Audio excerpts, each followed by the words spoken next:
Графикке тұру. Банк алдындағы қарызды график арқылы жабу. Егер сіз банкке немесе микрокредиттік ұйымға қарыз болсаңыз, және қарызыңызды төлей алмай жүрсеңіз, графикке тұруға болады. Бірақ график екі жақта да бірге шешілуі керек. Бірінші кезекте микрокредиттік ұйымға, болмаса банкке арыз жазуыңыз керек. Графикке тұру туралы.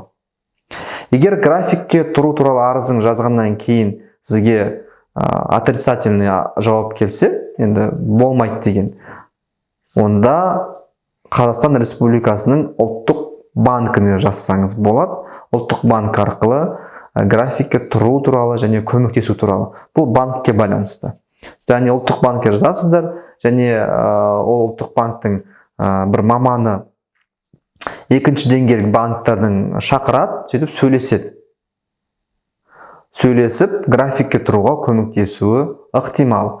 Ал егер микрокредиттік ұйым болса, ұлттық банк көмектесе алмайды. Ол кезде қайда жазу керек?